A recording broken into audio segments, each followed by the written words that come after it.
At age 23, Alexander, king of Macedonia, has driven the Persians out of the entire Mediterranean. Now he can return home to a life of comfort and ease.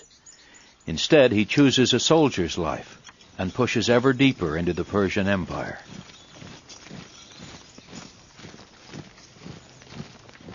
After the battle at Issus, Alexander traveled 500 miles along the coast, through Palestine, across the desert, and is now poised to take Egypt.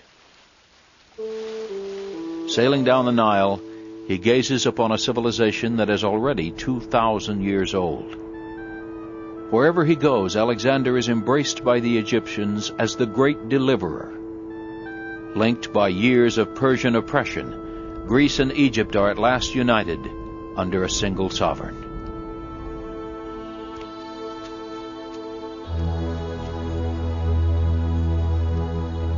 In 331 B.C., at Memphis, Egypt's capital, Alexander is proclaimed pharaoh.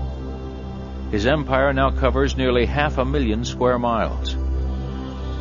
Because his new subjects believe pharaohs are descended from gods, Alexander is regarded as divine.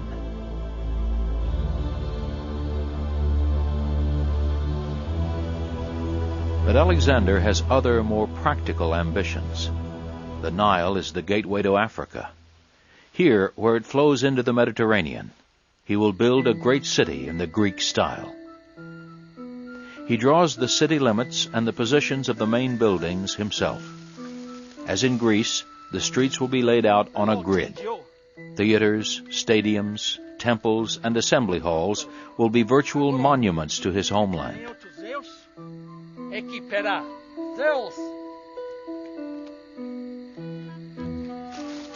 When he runs out of chalk, he resorts to barley.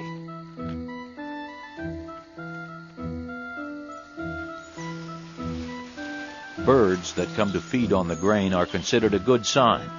The city will prosper and be a sanctuary for strangers. He calls it Alexandria. Over the next few years, he will christen a dozen more like it throughout the Middle East. Each of them is a miniature Greece transplanted to alien soil. But this Alexandria will be his best and most enduring.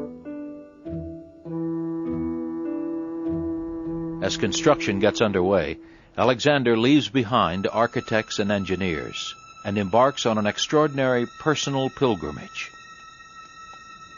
Riding west under the searing Egyptian sun, he makes a near-suicidal trek through 300 miles of one of the most hostile deserts on earth. Secretly, he has resolved to invade the Persian homeland. But before he takes his army into harm's way, he seeks the advice of the gods. After 14 days, exhausted to the point of collapse, he arrives at an isolated oasis called Siwa.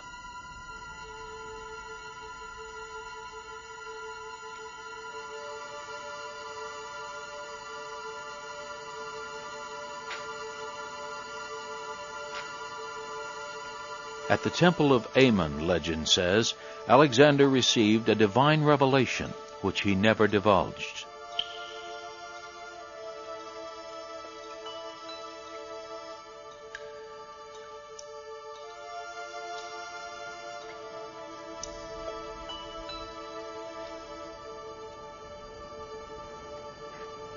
The priests now acknowledge him the son of the god of gods, Zeus. Alexander is eager to invade, for who can stop one so favored by the gods? Back in Persia, his palace empty of family and friends, the fugitive King Darius hopes for a political solution. He offers to ransom his family with a peace treaty, gold, the hand of his daughter in marriage, and all the lands west of the Euphrates River.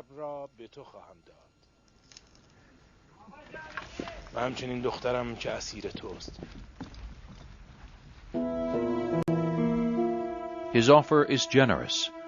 The Greeks can return home conquering heroes with an empire stretching from the Balkans to Libya and as far east as the Euphrates. One of Alexander's most experienced generals, Parmenion, is delighted by the terms. If I was Alexander, he urges, I would accept the truce and end the war without further risk. So would I, Alexander scoffs, if I was Parmenion.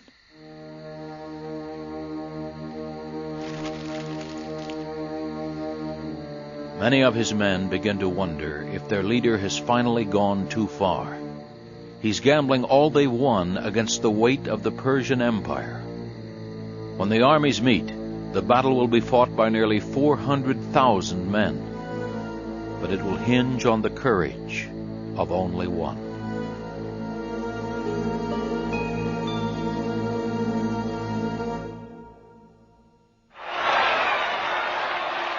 A year has passed since Alexander's victory at Issus. Camped in Mesopotamia, his men while away the time competing in sports to keep their edge. Behind the scenes, their leader is making plans.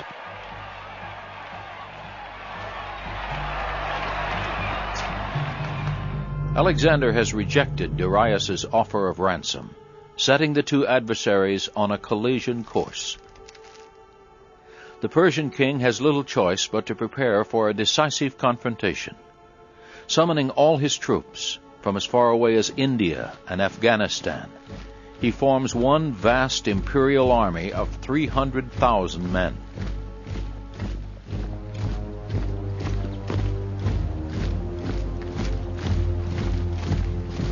This time Alexander doesn't rush into a hasty attack.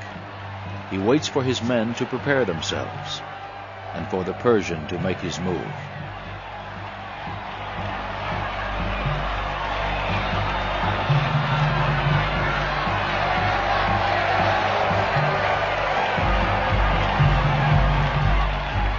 Only when Darius advances does Alexander march to meet him. The two armies converge at a place called Gorgamila.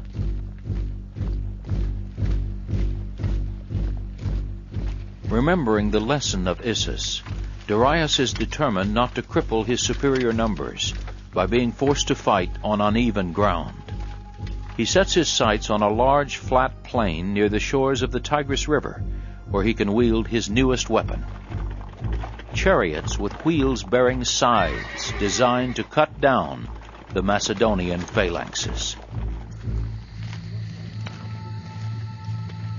Scouts sent by Alexander to the Persian camp witness another terrifying sight. 100,000 campfires sparkle like a city. Based on the scouts' report, Alexander is urged to launch a night attack to catch the enemy by surprise. It's no honor to steal a victory, he replies.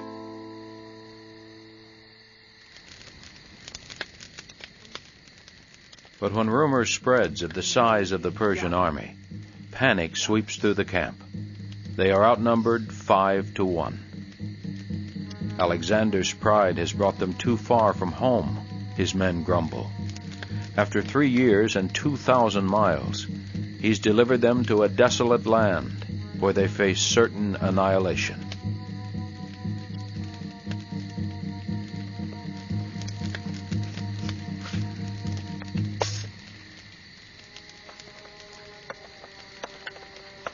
Alexander goes out among his men to bolster their courage and to remind them they are protected by Zeus.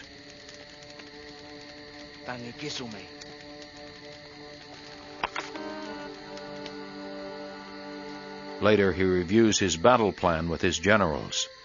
They will confront Darius in one massive assault using classical Macedonian tactics. In the morning, as the men prepare for battle, most think this day will be their last.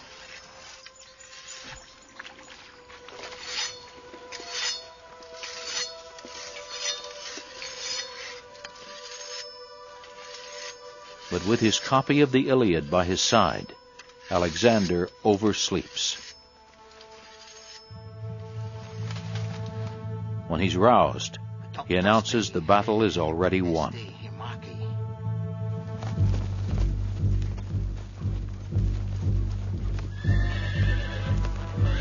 On the 20th of September, 331 BC, Alexander's forces, some 50,000 strong, march on the full might of the Persian Empire.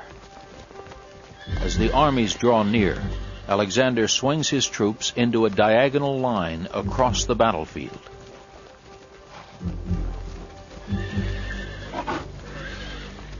After years of waiting, these two bitter rivals are finally poised for the ultimate showdown. If Darius has put his faith in numbers, Alexander will rely on strategy. He begins by ordering his right flank to advance to the far right, drawing the battle away from the infantry in the center of the field. He appears to be trying to outflank the Persians. To meet the advance, Darius sends his cavalry to his left.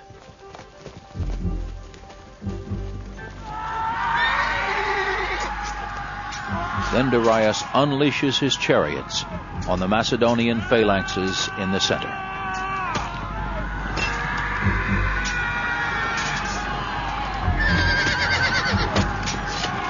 But the Greeks simply part into islands, and the chariots charge through harmlessly. Meanwhile, Alexander's left flank, commanded by Parmenion, has engaged the mass of Darius's men, and is gradually being worn down by the sheer weight of numbers. Though they are taking heavy casualties, they miraculously manage to hold the line.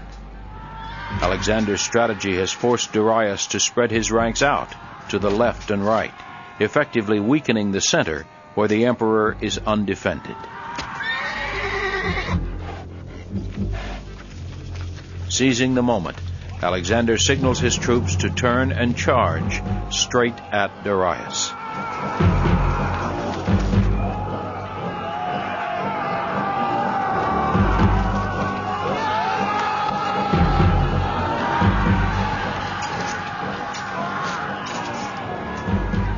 Realizing that he is in grave danger, Darius once again loses his nerve.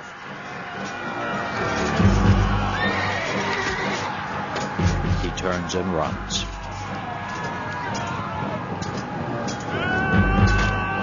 This time, Alexander is not going to let the coward get away.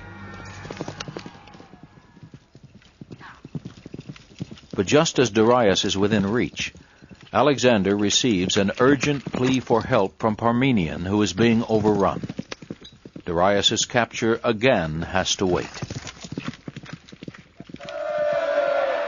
Abandoned by their king, the Persians can find no reason to continue fighting. The victory belongs to Alexander. The Battle of Gaugamela is one of the most remarkable engagements in military history.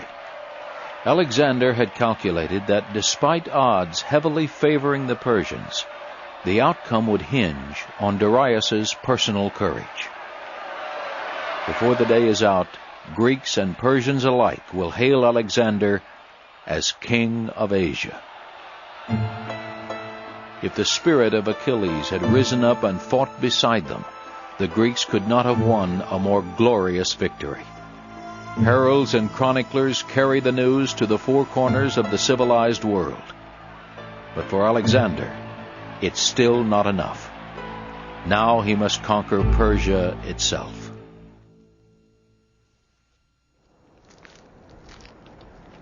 By age 25, Alexander has defeated the largest and most powerful empire of its time, avenged 100 years of tyranny, and been proclaimed king of Macedonia, Greece, Palestine, Egypt, and Asia.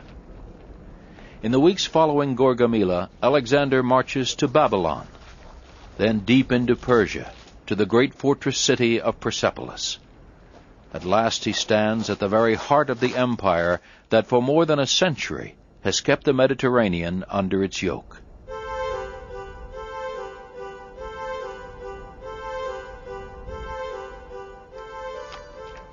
But the civilization the Greeks scorn as barbaric is actually more advanced and sophisticated than their own.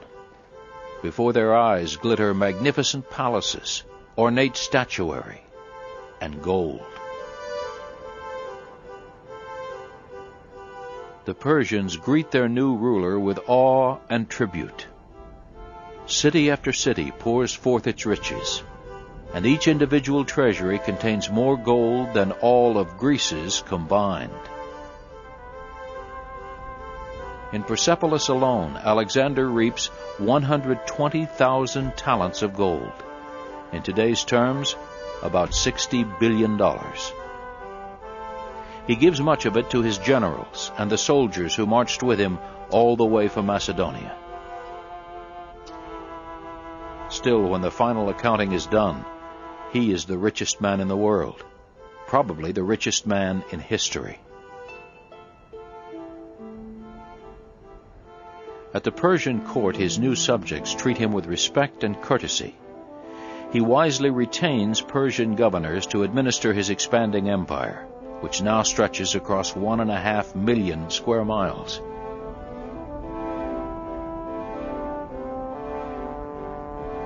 He dons lavish Persian robes and permits all who approach him to bow in the Persian manner. But his men are disgusted and grow weary of these strange new customs.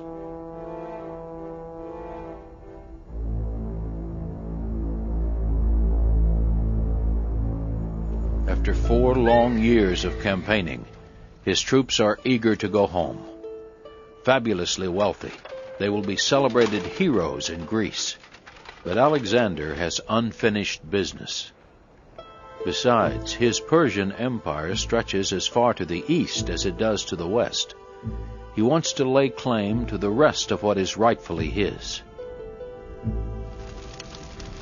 On the eve of the expedition, Alexander lets loose his final revenge on the Persians who sacked and torched Athens a century and a half ago.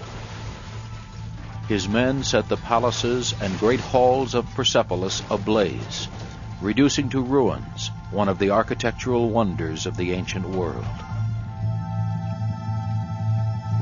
Pushing east once more, Alexander learns that Darius has been captured by Persian conspirators and is being held prisoner. On information gathered from spies, he tracks him 600 miles to the south coast of the Caspian Sea. By the time they get there, the camp is deserted. Nothing remains but a heap of discarded clothes. Beneath it, Alexander discovers Darius. Murdered and his body abandoned, his death ended the reign of the last Persian king to claim dominion over half the world.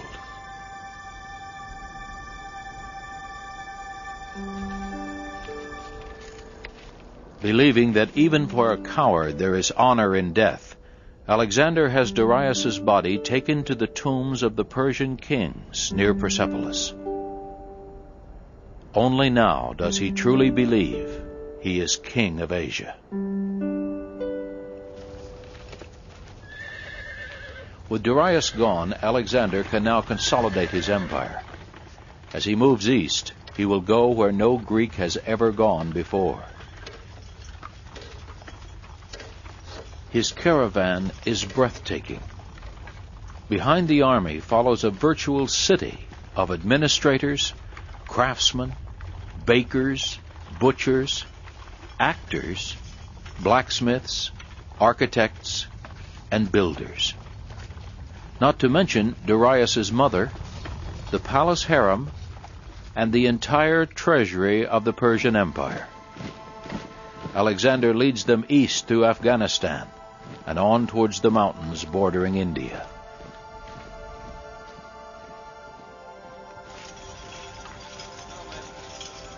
Where there are no passes, his mobile city must scale sheer cliffs and negotiate treacherous ravines. Hundreds die in accidents or from guerrilla attacks by local tribesmen.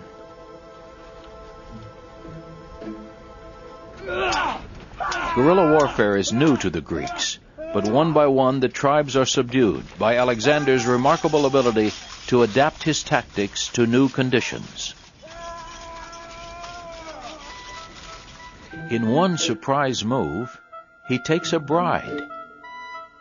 although Alexander remains devoted to Hephaestion, he marries Roxanne, the beautiful daughter of a local chieftain. While the union serves to cement his relationship with the tribe, genuine affection blossoms between the pair. Alexander's conquest goes far beyond subjugation. He intends to colonize the East. Using the vast resources of his treasury, he builds 10 cities throughout Persia, Afghanistan, Turkestan, and India. In each, he leaves contingents of his entourage, planting seeds of Greek civilization thousands of miles from the Aegean Sea. Only one setback mars the campaign. In the mountains, bandits raid the royal stable and capture several horses, including Alexander's beloved steed, Bucephalus. Distraught by the loss, Alexander threatens to lay waste to the entire area unless the animal is brought back. The message is relayed throughout the countryside, and soon the thieves appear with the horse. Alexander is so happy to see Bucephalus that instead of punishing the thieves, he rewards them. But to his war-weary men who clamor to go home, he turns a deaf ear. Through the Swat Valley and on into India in the winter of 327 B.C., their complaints grow louder with every step. Still, they trudge on. They have now covered nearly 8,000 miles since leaving Macedonia and traveled farther east than any European before them. They have marveled at the unbridled riches of the Indian Rajas and wondered at the strange rituals of the Hindus.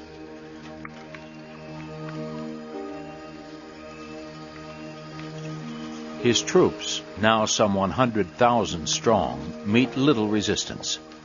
The only serious attempt to stop them is made at the river Hydaspes, but a squadron of 200 war elephants is defeated by the battle-hardened imperial army.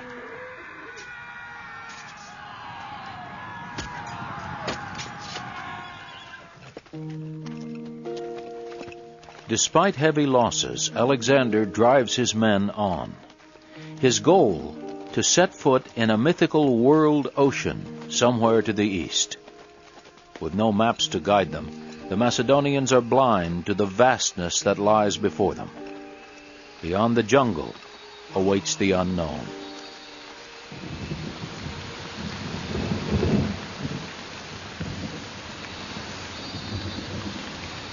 The incessant rains of the monsoon are the last straw. They refuse to go further. When, after 3 days, Alexander grudgingly agrees to lead them home, a cheer goes up. Alexander has allowed no one to defeat him except us.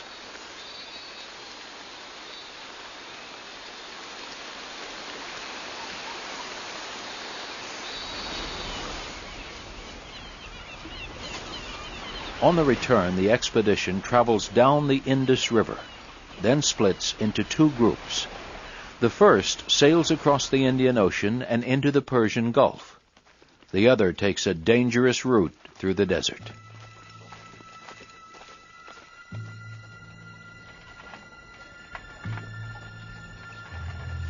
Tragically, the monsoon prevents Alexander's fleet from bringing supplies.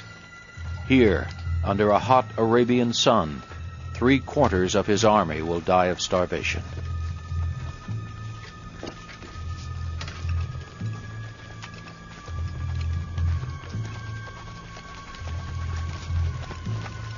The king suffers the same agonies as his men and shares equally the dwindling provisions.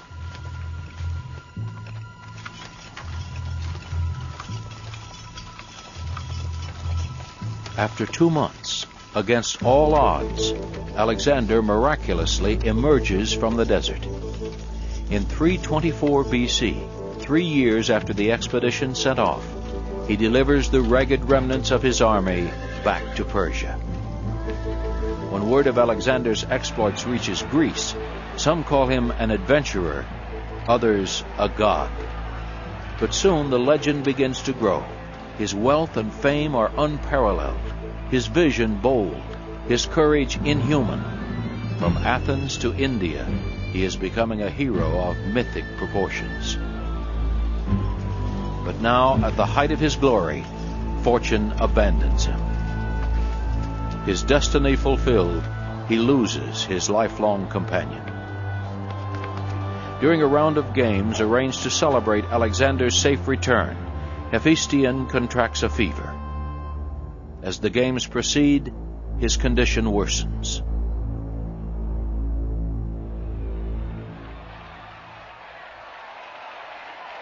Alexander is at the stadium watching boys race, a poignant reminder, perhaps, of time spent with his childhood friend, when word arrives that Hephaestion is dead.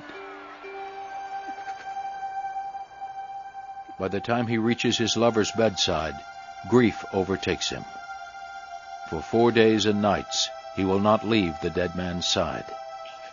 He indulges in a deep and terrible mourning that lasts half a year.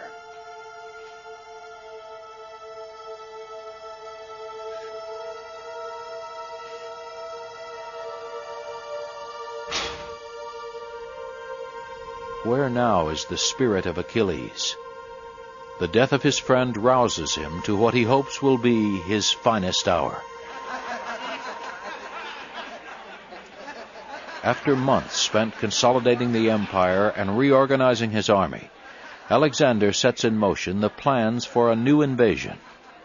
This time he will expand his empire to the west by leading an assault into Arabia, North Africa, Sicily, and Italy. But before he can begin his next conquest, disaster finds the indestructible Alexander's Achilles heel. The man who has survived countless life-threatening battle wounds is struck down by a common disease, malaria.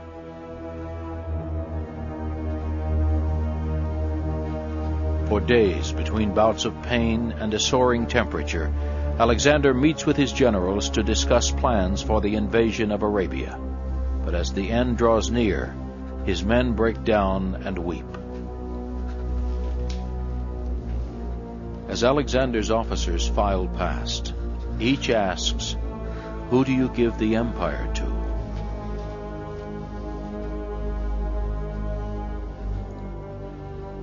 "The strongest," is his enigmatic reply.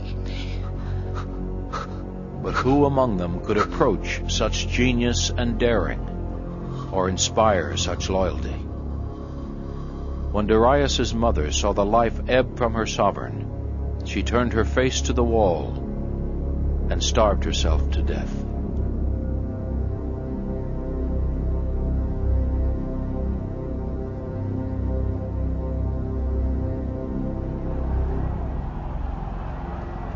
Alexander died on June 10th, 323 BC. After 13 years of fighting, he had conquered 2 million square miles. But without his force of will and charisma to hold the empire together, it eventually began to crumble, torn apart by the squabbling of rival generals and petty kings. His body was taken to Egypt, to the city that bears his name. Just as he once made the pilgrimage to the tomb of Achilles, his own grave would become a shrine. On the road to world conquest, Caesar and Napoleon would pay homage to the brilliant young general who set the standard for all future conquerors. From the Aegean to Afghanistan, he had marched 22,000 miles and never lost a battle. He planted the seeds of a culture full of vitality and new ideas, and left in his wake the roots of a new civilization. Builder of cities, warrior, emperor, hero, god. 2,300 years later, his name still carries thunder. Alexander the Great.